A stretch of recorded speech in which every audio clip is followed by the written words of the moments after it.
Los podcasts son la forma más eficaz, además, de poder construir audiencias diversas y de poder llegar a audiencias diversas. De dos maneras. Una, con contenidos generales que puedan alcanzar a cubrir un público amplio.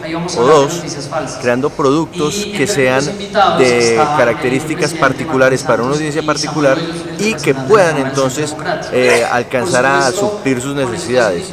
Sin duda el podcast es una forma de llegar al que le gusta la astronomía, al que le gusta la cocina, al público LGBT o al que le gusta el tema agrario, etc.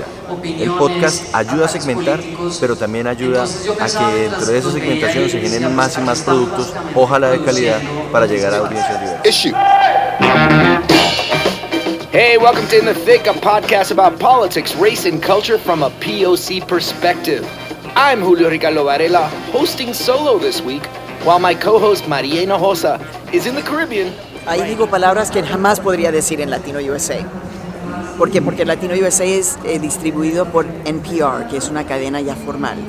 In the Thick, o sea, en lo grueso, mi otro podcast, nosotros lo producimos, lo distribuimos. Y como muchos podcasts, lo que pasa es de que podemos hablar como hablamos. Y eso significa a veces de que soltamos unas palabrotas. Pero eso es, el público le gusta eso porque es más honesto.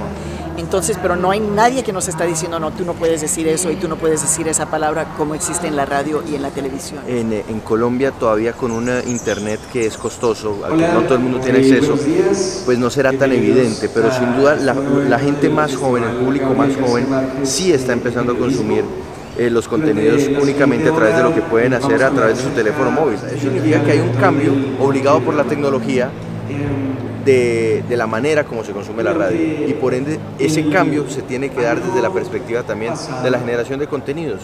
La radio no muere, la radio evoluciona hacia los contenidos en demanda, evoluciona hacia los contenidos que se pueden poner en plataforma digital, y eso sí es el norte al cual todos debemos apuntar y sobre todo en el que debemos construir.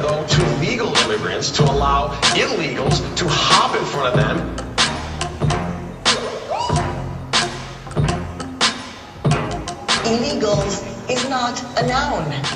It is not a noun. What you cannot do is to label a person illegal. And the reason why I say this is not because I learned it from some radical Latino or Latina studies professor when I was a college student. I learned it from Elie Wiesel, who survived the Holocaust.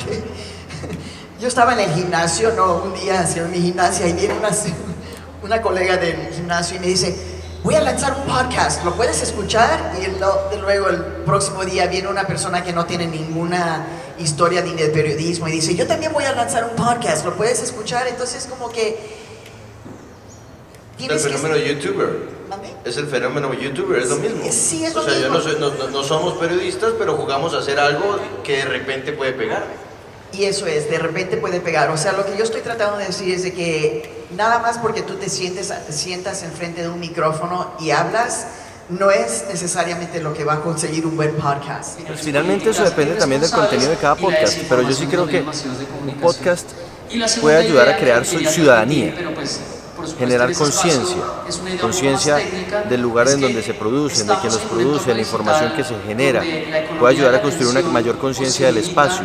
Todo depende, por supuesto, de quién lo haga, de cómo lo haga, pero sin duda alguna, replicando el ejemplo de las comunitarias, si se logra generar una dinámica suficiente en torno a un podcast y sobre todo se logra cultivar una audiencia que sea constante, sin duda puede ayudar a construir ciudadanía y, por supuesto, construir una estrategia mayor de apropiación. Lo que pasa es que con Internet es muy difícil porque Internet termina siendo un mundo lleno de grises. Entonces, ¿hasta dónde se pueden generar políticas sobre la base de Internet? De repente políticas de apoyo, de impulso, que entonces para el emprendimiento del podcast empiece a generarse recursos, empiece a generarse algún tipo de ayudas y de apoyos que puedan incentivar sobre todo a que los comunicadores que no encuentran oportunidades en otros medios tradicionales, pues efectivamente lo hagan creando su propio podcast. Eso sería ideal, pero con el riesgo que existe siempre cuando existe una política pública, y es que se voltee su uso y entonces que llegue y diga, no, pero es que aquí hay plata del Ministerio de Comunicaciones,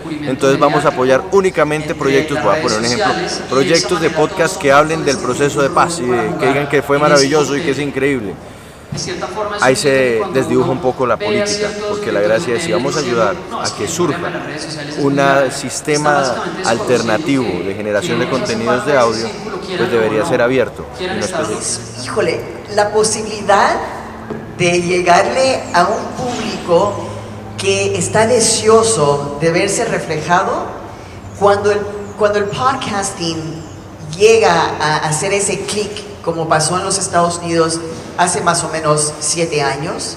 Y a propósito, tenían gente, antes de eso tenían por lo menos 10 años tratando de lanzar a los podcasts. Así es de que cuando hace ese clic aquí en Latinoamérica, que lo hemos visto ya con Radio Ambulante, por ejemplo, eso va a ser una cosa que no se va a poder apagar. And were U.S. persons involved? Basically, the crux of the question is this. Did Michael Flynn and the Trump campaign collude with Russia to smear Hillary Clinton and help Trump win the election? I mean, first off, the way Congressman Schiff sort of phrased that question, it was a long, winding, sort of just going through every single detail. And the response we got from Comey was...